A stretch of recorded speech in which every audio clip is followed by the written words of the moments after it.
We are live. We are ready to play Baritone Ukulele.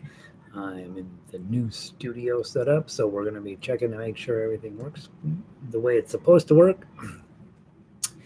And I am posting the link on our website. Website is jollyrogerukulele.com. And link, enter, edit, settings, open a new window, update and update. So that should get us into where we need to be. And I'll have in just a second here, we'll get a big group of folks piling in to tell me whether the sound is good or not. Make sure that the link works properly. Did I mention we're at jollyrogerukulele.com? That's where the sheet music's stored. And I'm opening up to the correct spot. So yes, all right. So it looks like we're in good shape. I moved the studio from the balcony to the spare bedroom, so that's why things look different. We're going to talk about that in just a minute, and trying to settle in and get everything to be pretty and nice and soft and clean and happening. We're playing. Hey, Lanny, welcome in. He says sound is good. Moved my microphone set up quite a bit, and so making sure today that it sounds good.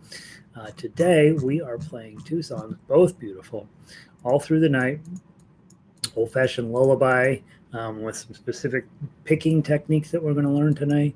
And then we're going to play Estudio by Tárrega, which is one of the great classical guitar pieces. And it's going to sound amazing, absolutely amazing on this instrument. And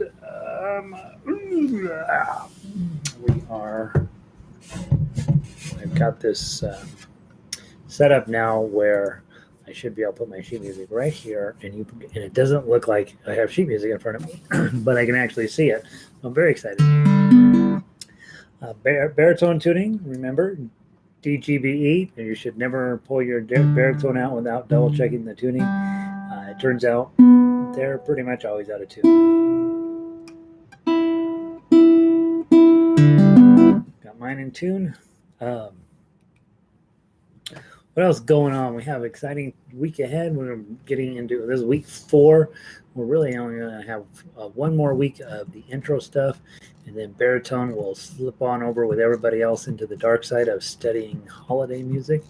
And I don't know if I've ever done any baritone music as Christmas music, but we'll be converting all of the stuff into that, and it should be lovely. Let's see. I'm looking at my All Through the Night copy here. Looks like we had a typo on it. Oh, we do have one typo. I'll talk to you guys about that. I didn't update it. So let's see. Michelina made it in. Howdy. Up front. And Vic is here. Both those guys are in Oregon. Lynn is here from New Jersey. I'm just going to sit in tonight. she's going to hide out, right? And Jack is here. Cindy's here. Yay. Yo. Terry's in. Diane's here. Carol's in. It's funny. It's interesting, guys, that our baritone contingency is still fairly locally based. And that means that we're not doing a good enough job of letting people outside of here know what's going on with baritone. And that's on me, I think. But definitely... I'm sorry, I'm shaking the table a little crazy. We definitely want to make sure people are knowing what we're doing. And so I'll see if I can figure out how to get word out about baritone. Isn't that lovely? All right, let's get started. Hey, Ray, welcome in. All right, so all through the night, by the way, tell people what we were doing. Let them know that baritone is awesome. And I've been meaning to get over to the shop to send Diane some pictures. She's slowly being lured in by the dark side of baritone, and we want as many baritone players as possible. Now, we've got 2 pieces of music. Both of them are going to require specific techniques. Why don't you grab your All Through the Night, and let's get going on that. By the way, I'm in my new studio setup. The balcony got cold. It was 0 degrees this weekend, and I thought, I don't want to sit out here with a space heater running on me all the time. So I moved into the back bedroom, and it's warmer in here. And hopefully the sound is fine and the lighting. I think I've worked it out today where it makes the most sense. I had this big blank wall here, so I'm going to put a whiteboard here, and we're going to put music theory stuff on here. Sometimes it might be an inspirational saying. Sometimes it might be what a C chord really is. Well, sometimes it might be which chords go together. Sometimes it might be why jazz is jazz. So we'll be messing around with some of that. Thanks, Terry. Good. He says the sound is fine. So let's get going on all through the night. The one typo, there is a typo. Go down to the very last chord. It says 2220, and it needs to say 222 and no zero. Okay. Sleep. It's the last. I should say the last chord on the first page. I'm sorry. Last chord, first page. Measure 12, right underneath the fermata. It says 2220 on the tough uke, and it should just be 2222. Okay, so if you will fix that, that would be helpful. All right.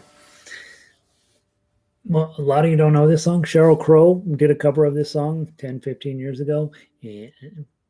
15 years ago, maybe already. Gee, 11. So let's learn the song first. Let's take your D chord, okay. Index, middle, ring.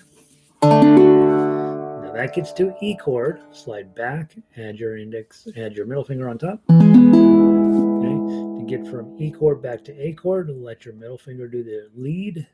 Index finger comes up, ring finger comes on. Okay, to get to there to G, just drop down your ring finger. It takes the lead in this case. Okay, back to A, probably leading with your index finger, middle finger, ring.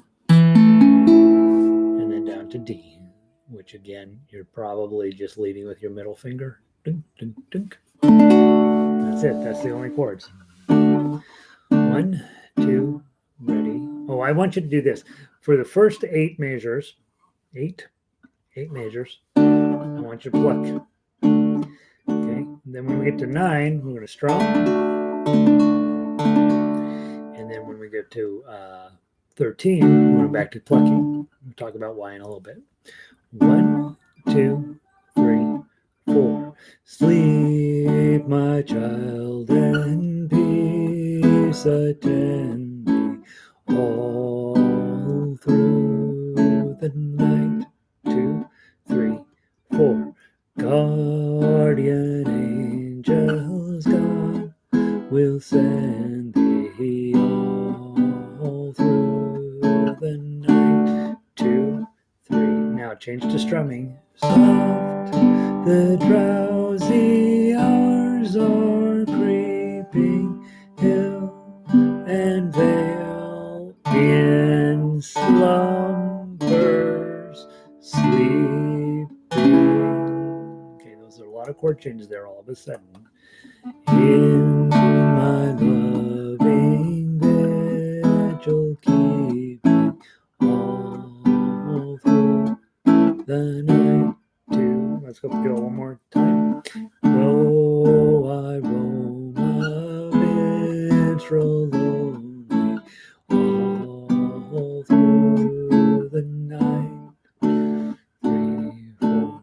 My true harp shall praise thee only all through the night. 2, 3, 4. Love's young dream, alas, is over, yet my strings of love shall hover. That's the fermata on that. Right above there, you see a little eyeball looking at you. That means make this note longer than the others. Back to the, and then page 13, or page 2, measure 13. In my loving vigil keeping all through the night.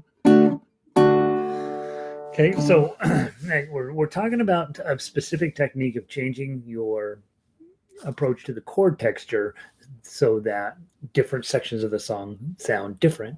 And so we want measures 1 through 4 are identical to 5 through 8 and are identical to 13 through 16. So on those, we're plucking, right? Then when we get to that middle section from 9 through 12, we're strumming those, right? Just to create a different texture, different section of the song, different texture. That's the thought. Okay, let's play the melody. Again, we're playing in the key of D, which means it's unlikely you're going to see anything in the first fret. So just go ahead and play second fret, second position. This will be your third, all your threes you'll play with your middle finger. Your fives you're going to play with your pinky. There are a couple of sevens that jump up, so just slide your pinky up to 7, then slide it back to 5, and then you're magically back in second position. Let's give it a try from the top. Melody only.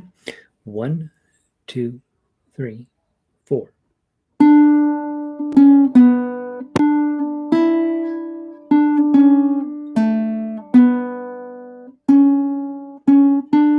2, 3, 4.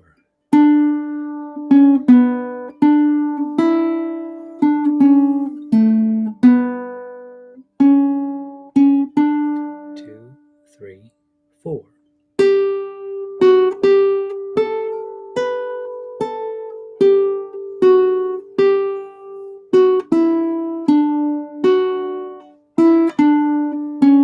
'Pay attention to the fermata and then go.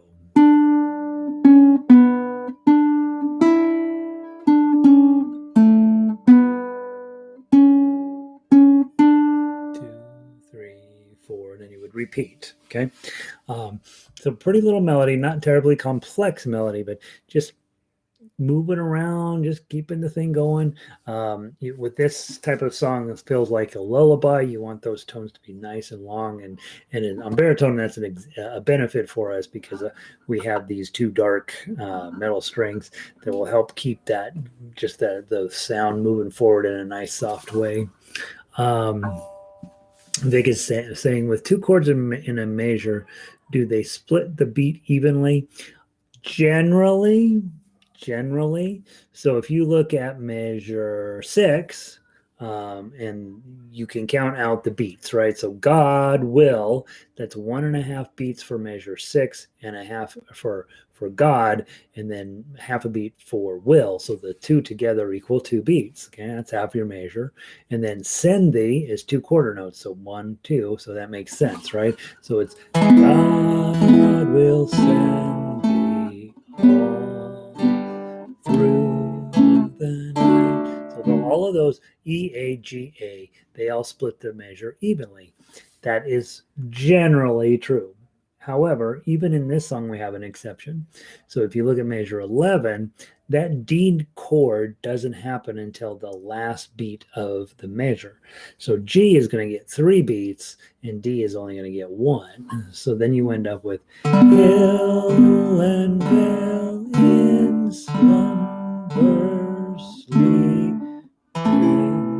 Okay, and then the next, so in 11, G gets 3 beats, and then D gets 1 beat, and I mess that up every time I play the song. And then 12 gets 2 beats on G, 1 beat on D, and 1 beat on A. The important point in measure 12 is more than just making sure that those chords are all happening on the correct beat. The important part is measure 12 is you got a fermata sitting over that last note, and you want to pay attention to that because you don't want to rush, and you come in slumber sleeping, and if you rush too fast, then you've kind of missed the point of that fermata. So let that develop a little bit. Fermatas are fun to, when we're playing as a group, you have to do whatever I say the fermata is, but when you're playing as a soloist, you do whatever you want the fermata to be. And so that's also why you want to play in both of those scenarios. You want to be a good soloist, but you also want to be good at playing in an ensemble. That way you can, when you see that fermata coming up, you can immediately look over to whoever thinks they're the leader at that point. How long are we going to do this fermata for? Okay. And obviously in rehearsal, you would have already discussed that or practiced that a little bit. And so when we talk about how many measures or how many beats or how do I know where the chords are split up? Vic, your basic idea is generally true. If you see 2 in a major, they're probably going to happen on beats 1 and beats 3. But to say that that's how it's always going to be is not true. It's not even true in this song, let alone in all of music. So just be mindful. And you'll also give your ear will give you feedback. If you're putting the chord in at the wrong spot, you're going to hear it. You're going to be like, oh, that sounds not so good. Okay. That's what happens every time I miss that D chord at the end of measure 11. I hit a C, I continue to hit the G, and it doesn't sound terrible, but it's not quite right. And so I want to hit that D chord. All right, let's we played the melody, played the chords, talked a little bit about the theory behind stuff. Now, here's the new technique. Okay, we already talked about this on the previous arpeggio, which was the arpeggio in G for you guys, that a lot of times we'll grab all 4 strings and pluck them, right? Especially on baritone. Putting your thumb up there sounds cool. But not always. And so in this song, I'm going to have you putting your thumb on the 3rd string and your index finger on the 2nd string. So funny, I can never get the lighting quite right. So you're going to be using these 2 fingers here, and then you've only got 1 note on the 1st string, so your middle finger is going to run up and grab it. The reason we want to do this, there are no notes until quite a bit later on this string, so I don't want to be using these fingers when I can use these fingers.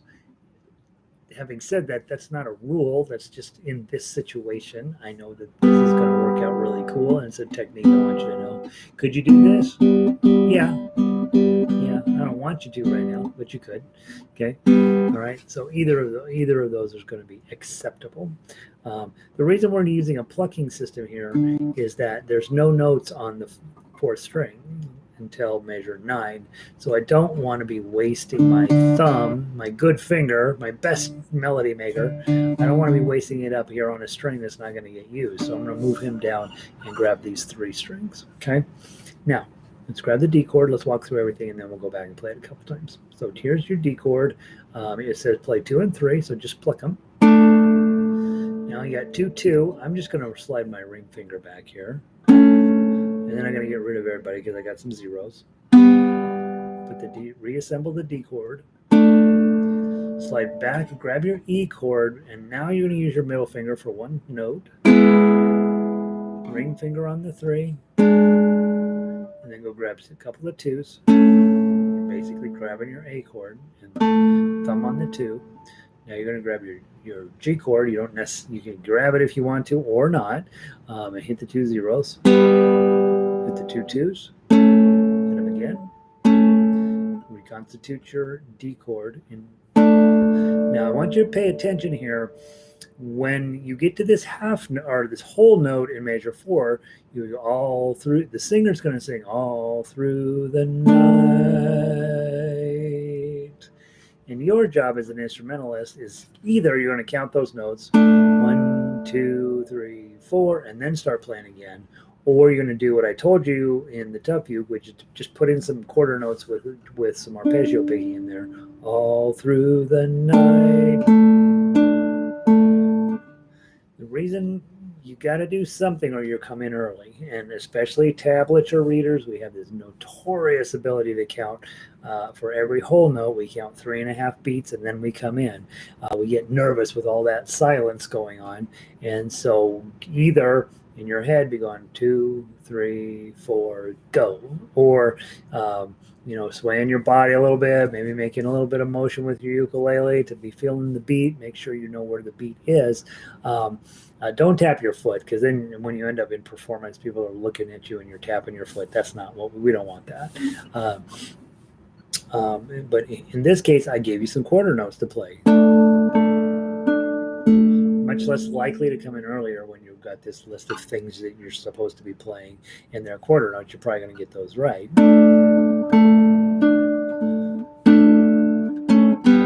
Okay, so that's what that 2, 3, 2, the decorative notes are in there for. And notice anytime I add decorative notes, I'm just holding the chord, whatever I happen to be holding, and just plucking some of those. So I'm not going to do anything with the left hand, just do something smart with the right hand to help keep the count correct. I noticed last time I played with a friend of mine, he had, I think, 24 bars of rest, and he counted every single note. 1, 2, 3, 4, 2, 2, 3, 4. And I looked over and I could just see him counting away, and he's counting every single note through 24 bars of rest before he came back in. All right, measure 5 through 8 are the same as what we just played, so let's go ahead and give it a try. 1, 2, 3, 4.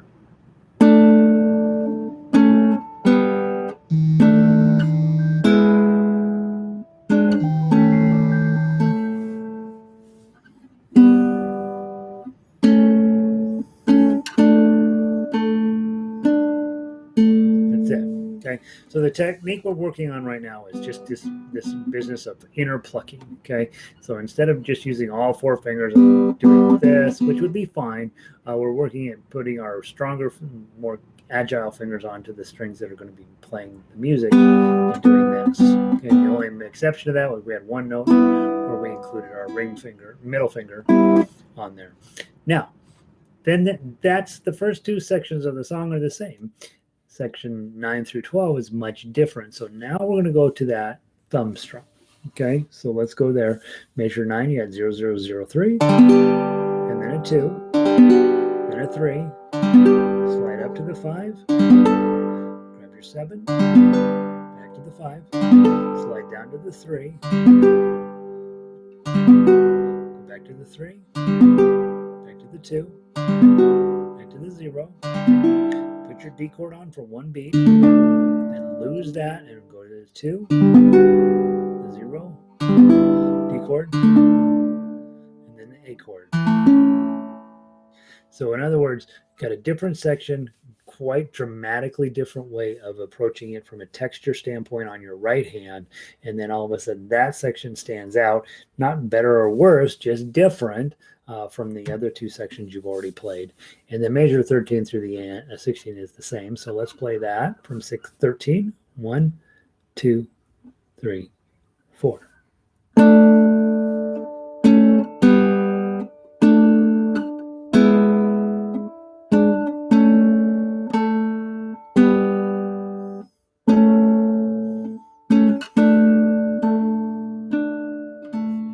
Back and repeat the whole thing again.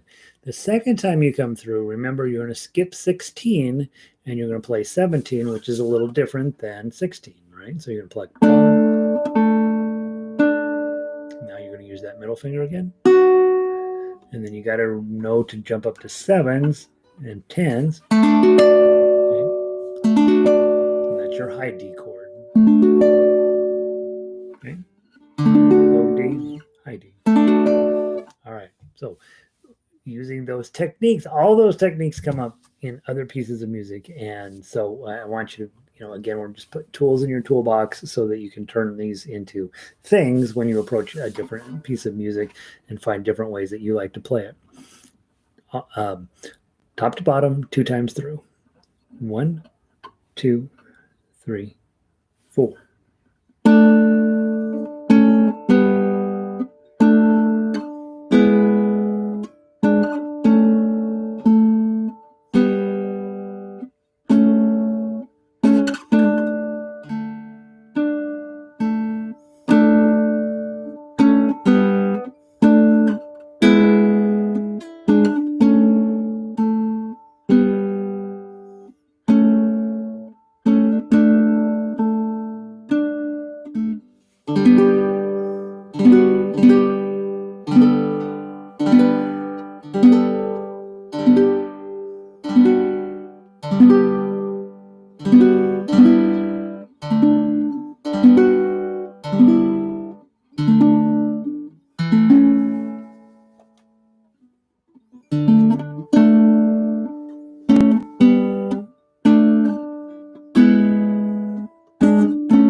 Top.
Welcome in, Linda. Glad you're here. That's a nice song, right? Very pretty, very beautiful, very old-fashioned in a lot of ways, but just nice all the way workaround piece of music, and it gives you a chance to work on some new techniques and to put those techniques in contrast to a different technique that we've been working on since day one with your thumb down, and you get put those two together, and now you've got this song with two different textures in it, and it's really quite beautiful. On a side note, this is the first song I ever learned memorized on ukulele, so the reason is measures 1 through 4. Once you have that memorized, measures 5 through 8 are the same, and measures 13 through 16 are the same. So you memorize those 4 measures, then you got 3/4 of the song done. And then you just got to go in and learn, you know.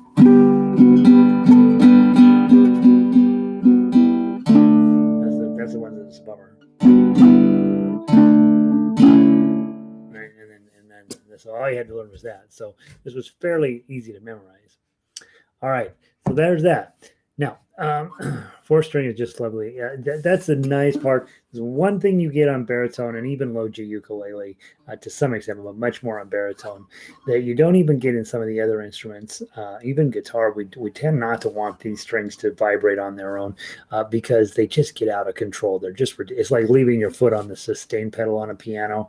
You don't really want to do that. But on baritone, you can kind of let the string just live its life. And man, it really does create this nice way of putting texture into all of the rest of the music. And so yeah, it's definitely interesting how having one low string doing its job is nice, and having 3 low strings doing their job is not so nice.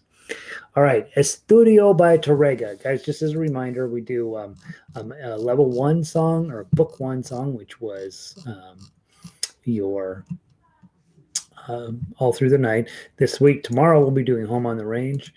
Key of D Arpeggio is happening on Wednesday, and then Simple Gifts on Thursday. If you're book 1, know your book 1. Be okay with being book 1. Book 1 is incredibly difficult compared to how most people play music, or most people play ukulele. And so I want you to be very comfortable saying, hey, you know, the book 2 stuff, I'm not quite ready for it, and be okay with that. However, if you are book 2, Estudio by Tárrega is going to be one of these pieces where we take all of the tools and skills and pieces and parts that we've worked on already, throw them onto one single page, and then, well, I guess yours is 2, right? Did I skip it onto the second page? You got 2 pages. I made yours bigger. I don't know why. Yeah, it barely fits on one page. I got the ukulele one onto one page, but the baritone one didn't fit. So, we want to take all those parts that we're building in level book 1 and then continue to put them into practice in book 2. And so with this one, you can see right off the bat that you have arpeggios. And the way you can tell that, if you look at the baritone melody line, it's patterns, right? Top, middle, top, string 1, 2, 3, 1, 2, 3, 1, 2, 3, 1, 2, 3, all the way through. You're like, oh, I see a pattern.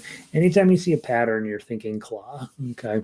And again, since we're really not going to be using that 4th string on this, we don't need to worry. We want to grab it with middle, index, and thumb.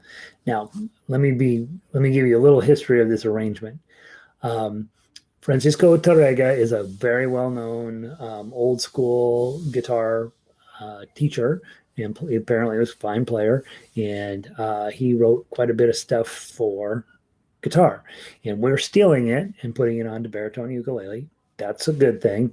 It's much better often to grab classical guitar stuff and steal it and put it on your baritone than just classical music stuff. Like it would not have occurred that the magic flute, Mozart would not have occurred to be writing it on a fretted instrument. He's writing it on a piano. So sometimes it fits onto guitar or baritone ukulele okay, and sometimes not. But if a guitarist wrote it, you know for sure they wrote it in a way that it'll sound good on a guitar, and which means it's likely going to sound pretty good on your baritone. In this case, I will tell you the tough uke line is not something that Tárrega wrote. I added it in. I put a chord at the beginning of each measure if you want to play the tough uke to create a bigger depth of sound, but it's not necessary, and we're probably really not even going to talk about it. We're really going to talk about the baritone melody line, and in order to understand the baritone melody line, you got to understand your chords in this piece. So first chord is E minor. Okay. Second chord is A minor. Remember, you're just adding your index finger and adding your ring. Measure 3, you're going to go to B7. That's this shape. And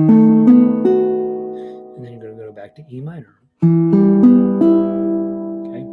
And then you're going to just repeat that same thought in measures 5 through 8. Okay. So if you listen, it sounds very Spanish and very guitar-y, doesn't it?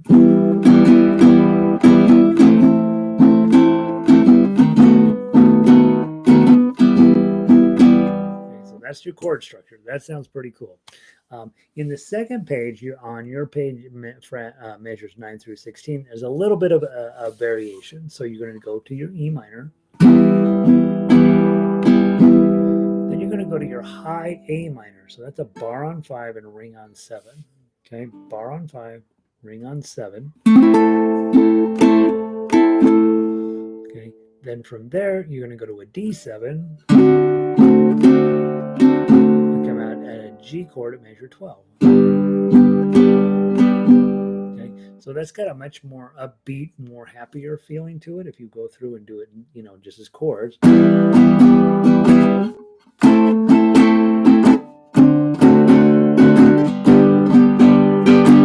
Okay, you can picture that in any folk tune. And then at measure 13, it drops back into the main idea.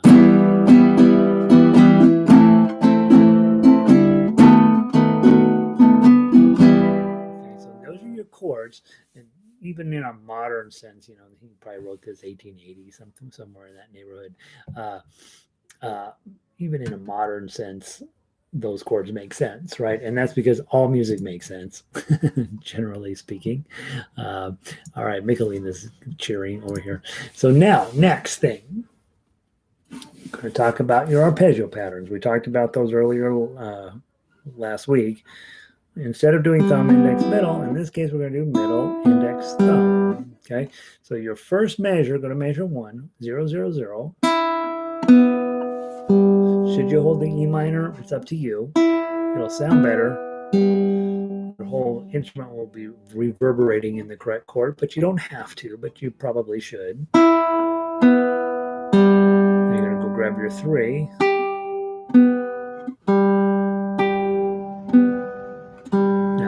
Next one, measure 2, you grab your A minor, pinky on 3.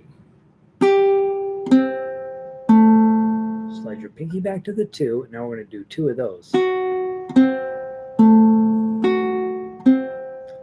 This is the hard move of the song. You've got to consciously be aware that 5, your pinky is going to slide up here. You're going to pluck that pinky. As you're putting your ring finger in on the 4, and your thumb will be then finally be ready to pluck the 2 that you just held down. Okay, so it's very important. The fingering here is going to matter. So pinky on 5, ring on 4, index on 2, because now you're going to need your middle finger to make the 3, and now you're going to lose your pinky finger. And then your middle finger is now going to slide back to the 2. That motion, you almost have to have it memorized. Okay,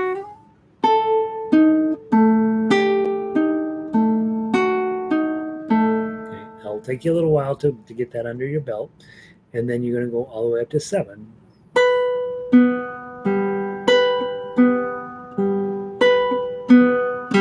that's your first 4 measures. Let's go to measure 5. It feels a whole lot like the stuff you just played. Go.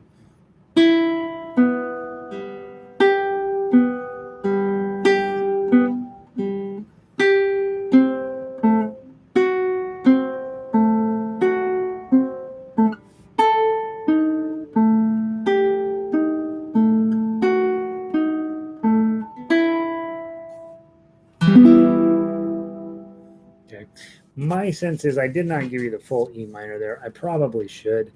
We should probably go ahead and put the 2 on the top there, and just give you a full glissando on the E minor. So go ahead and write in your 2s underneath there. Give yourself a full. Okay. I think that's probably going to sound the best.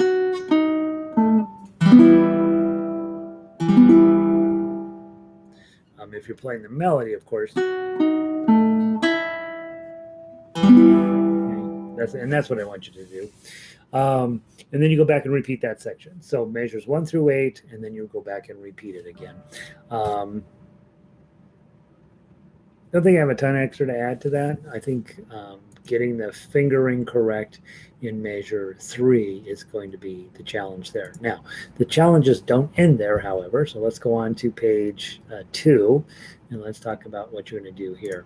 And again, more arpeggio picking, and again, I probably would ignore the tough uke line, and I would be just playing the melody. Okay, again, E from the E minor, go. 3,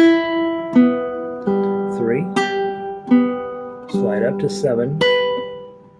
But here's the thing, you're really going to need to slide up to the 7 using your ring. So my thought is, okay, make sure you're putting your ring down on this 3 so that you can then slide that up to 7. So probably, and there's a reason why I need you to use your ring. I know there's this 8 coming up, okay? So at measure 9, you're going 0, 0, 0, 3, 0, 0, slide 7, 0, 0. You really want to have your 7 on there, on your ring on the 7, because now you're going to add your bar at measure 10.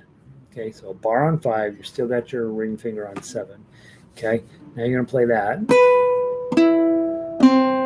Okay, remember how we work on Make a Better Bar worksheet all the time? Here you go. This is your opportunity. Okay, 7, 5, 5. Now lose your 7. 5, 5, 5. Add your pinky on at 8. 8, 5, 5. We wanted the tough part to be over, but it's not quite. Go to measure 11, jump down, grab your D7. 2, 1, 2. Slide up for the 3. 2, 1, 2. And then you're going to probably want to do pinky, index, and ring in this 3-5-3. Probably want that arrangement. So probably pinky, probably index, probably ring.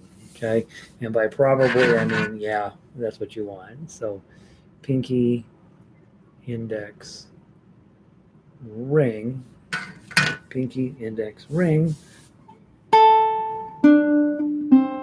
And you're going to lose these 2 fingers. Your pinky's already holding down the 5. Go get to 3. Go back to 7.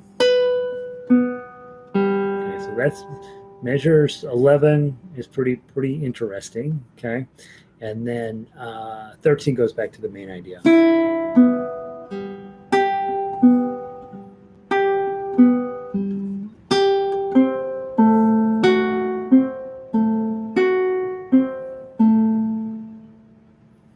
And then 15, same thing as before. 5, 4, 2, 3, 4, 2, 2, 4, 2, 0.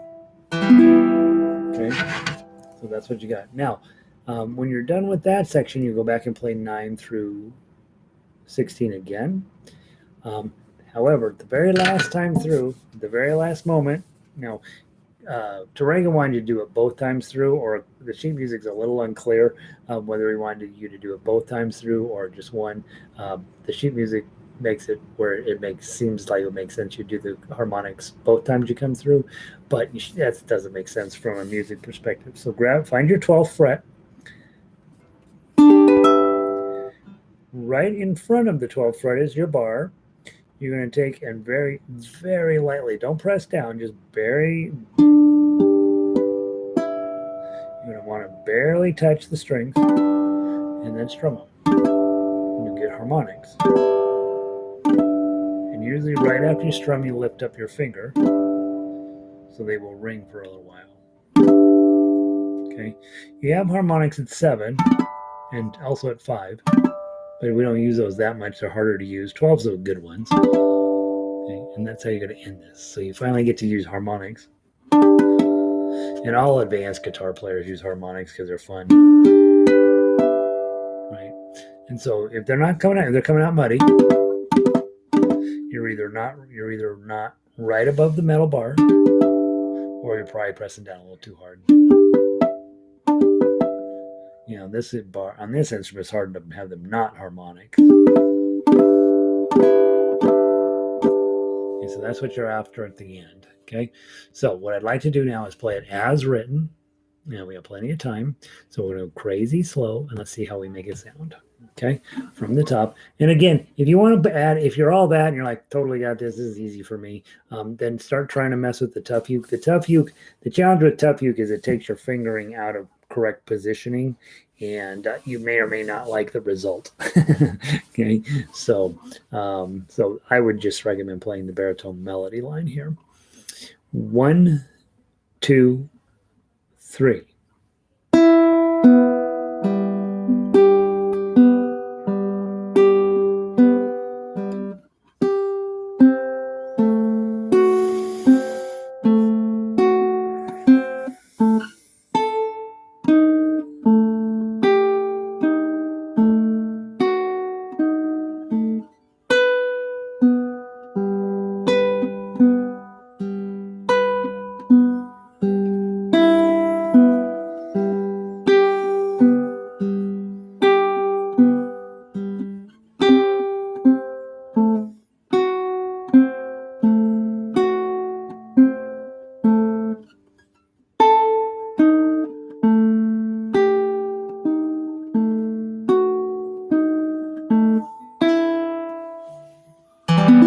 Page 1 again.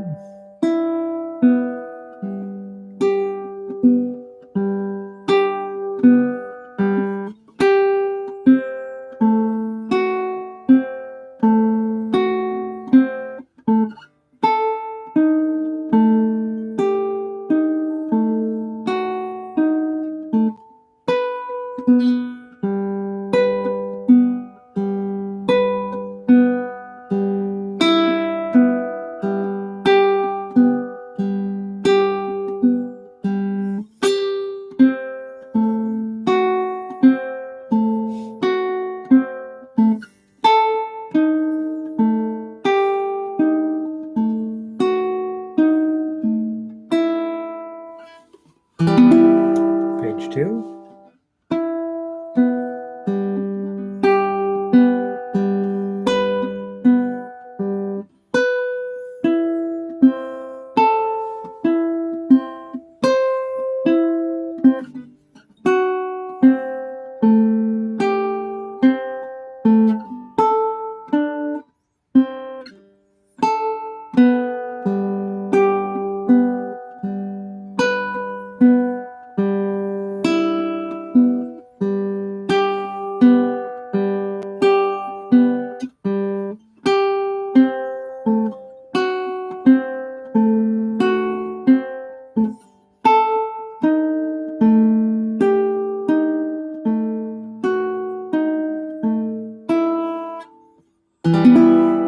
Last time, page 2.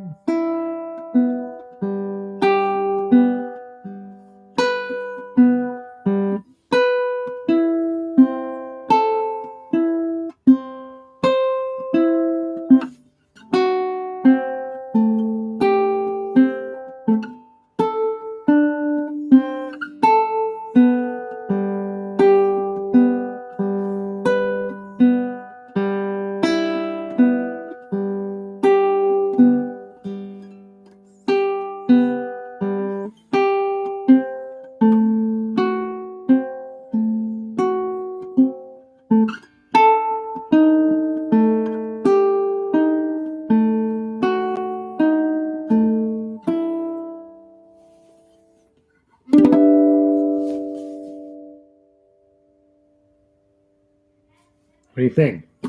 Keep you busy? Give you something to do? It's a nice piece of music, right? Again, when we're talking about classical guitar arrangements, you can play Mozart, you can play Bach, you can play Chopin, you can play Beethoven. None of those guys wrote for guitar. And you could play Sword, Giuliani, Carulli, and Carcassi, and all of a sudden you've got every bit as beautiful music with that same sort of. Oh, I'm a classical guitar player, a classical musician, but the stuff is set up properly for this style of instrument, and your joy level can go up a whole bunch just by playing classical guitar music. And guys, with this instrument, you can play a vast majority of the classical guitar repertoire because generally speaking, not always, but with classical guitar, generally speaking, the lower three strings are melody and the upper three strings are accompaniment. And so you'll lose the accompaniment, but you can still play the melodies and you can still have a really lovely time playing music that was set up to be played on an instrument like this, rather than forcing Ave Maria by Schumann onto your instrument. Not that there's anything wrong with that, but it's just different. So, all right, that is beautiful and humbling. It won't be humbling forever. If you will use that as a bit of a warm up, just stick it in there and be like, wouldn't it be amazing to play that for somebody? Wouldn't it? Nice and slow. And again, remember who you are, right? If you're a level 1 person, this is probably a little bit too much. If you're a level 2 person, this should probably be plenty. Okay. We initially put this together for the 1 o'clock class, and it was plenty for those guys too, right? So, I mean, I do think while there's not a ton of music here, what's here needs to be pretty technically thought through in order for it to come out of your guitar correctly. And I also think, unlike most of the music I like to teach and play, I like it to be like, well, if you don't get the timing right, you don't get the timing right, whatever. Nobody's gonna some classically trained people will lose their mind, but I don't care about worrying about that sort of thing. But on a piece like this, where it really is a study, it really is sort of that classical tradition, probably do want to see how consistent and how steady the pace can be. And by doing that, don't play it at my pace. Play it at your pace. Slow it down, but try to keep your notes nice and steady. It's really a beautiful piece of music. Yeah. And there's plenty more where that came from. I got books and books of classical music around here. Honestly, the 4 giants of classical guitar, Sohr, Carcassi, Giuliani, and Carulli, all their stuff's public domain now. You can just go get it off of AimSlip, and it has it. Now, none of that stuff has tab on it, of course. That's what you need me for, to do the secretarial work. You could learn to read the standard notation, but we've talked about that. That's one of those things where baritone players and ukulele players generally don't use standard notation because we don't have to. And if you are going into academic guitar, you have to learn how to read standard notation in both academic jazz and academic classical music, but no other guitar players learn to read standard notation. Both people who like singing and strumming, folk music people, fingerstyle people, we use tablature. It's just much faster and easier than standard notation. So it's not that you don't have to pick one or the other. You can do both. You can do neither, right? But if you wanted to do all of Giuliani's studies, you'd either have to buy the book where somebody put them in tablature and then ignore those top 2 strings, or learn to read standard notation. So for me, I just play what Gary gives you. It's already been pretty well thought through. So, all right. Thanks, guys. I hope you have a wonderful day. We're done right dead on time. How exciting. Tomorrow we have Vive la Compagnie, which I love that tune. And we'll be dealing with Home on the Range. Home on the Range is beautiful. It's just simply a gorgeous piece of music. So I'm excited to work with you on that. And everybody, have a wonderful afternoon. Good to see all of you. Thanks. Those of you guys who come and hang out and don't log in, I totally am delighted that you're here. And guys, spread the word a little bit. Let your networks know what you're up to. This is exciting that we have enough people. Guys, we're getting a pretty decent little crew coming around here of baritone players.